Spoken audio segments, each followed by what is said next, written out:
Бәріне сәлем, құрбылар орнында ма? Құрбылар орнында. Бұл каналда мен Санжар Айдар, интернет құрбыларыма өздеріне лайықты мәңгілік махаббатты табуға көмектесемін. Бүгін біз жігітті сағындыру үшін не істеу керек екендігі жайлы сөйлесеміз.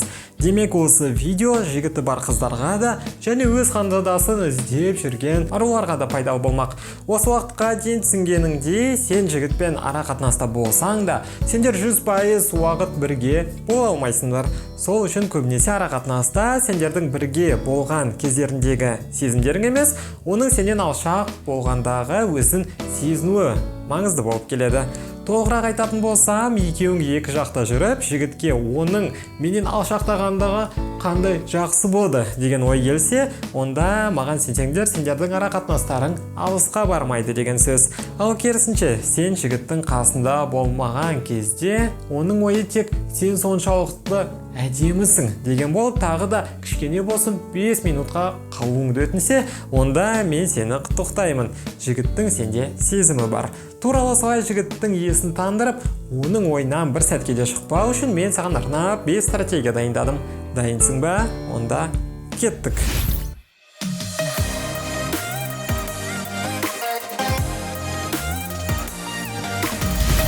Алғашқысы және ең маңыздысы, оның сағынғысы келетін қыз болу.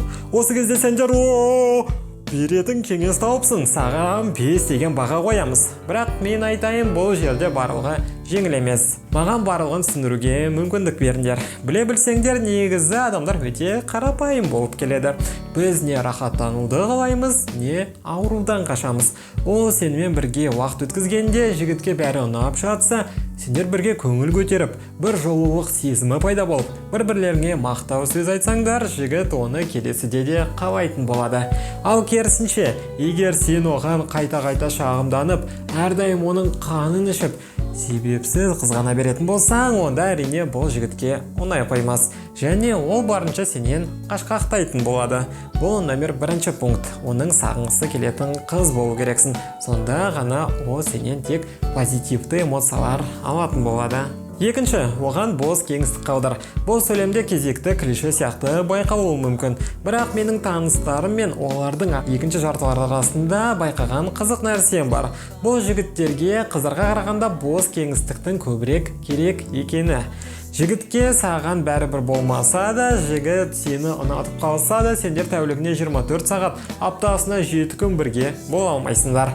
Әр адамның өзінің жеке өзіне бөлетін уақыты болу керек. Сендер 8 сағат бірге көңілді уақыт өткізгеннен кейін, жігітке басқа да шаруалармен айналысуға мұрша қалдыру керек.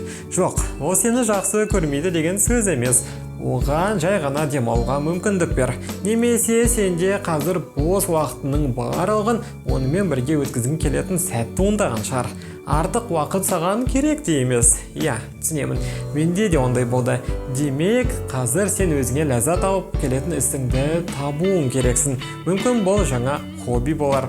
Ол сенің өміріңді өзгертіп, басқаларға сені әлде қайда қызықты етіп көрсетер. Сол себепті жеке уақыттың болуы бұл айтарлықтай жаман емес. Осы жерде қос ғашық қосылып жұп болғаннан кейін, әркім өзіне уақыт таба білгені өте маңызды деп ойлаймын. Осы нәрсені болдыртпау үшін, «Хей, сен мені сағындың ба?» деп жазылған хаттан қарамыз. Тағы да оны қатты сағындырудың жақсы нұсқасы ретінде, сәлем, кеште көңілді өткіз. Ал біз құрбыларымызбен бірге киноға кеттік. Мені сағынып қалма, кейін тағы жазамын. Болды. Бау, сол жігітте, сол қызбен менде бір кеш өткізсем екен деп ойлап жатады. Үшінші, жігітті күнде өзіңді сағындырудың қажеті жоқ. Тоқта, бұл видеоның аты жігітті қалай сағындырамыз ғой, ал мен болсам оны жасама деп жатырмын. Бұл күмән тудырады. Негізі бәрі тура солай. Жігіттерде аңқау емес қой. Олардың көбісі қыздың өзіне көңіл аударып жатқанын бірден сезіп қояды. Егер жігіт тек сені ойлап, одан қызғаныш сезімін ояту мақсатында сен оны инстаграмдағы суреттерді белгілеп, 10 минут сайын хаттар жіберіп, жігіттің достарынан олардың қал жағдайын сұрап, басқа жігіттермен суреттер салсаң, бұл әрекеттер керісінше эффект беруі де мүмкін. Себебі жігіт осының барлығын көріп, өзін жайсыз сезінсе, алғашқы пунктта айтылғандай, ол сенімен арақашықтық ұстауға тырысады. Төртінші, сендердің арақатынастарының жігіттің ойындағыдан да баяу дамуы керек.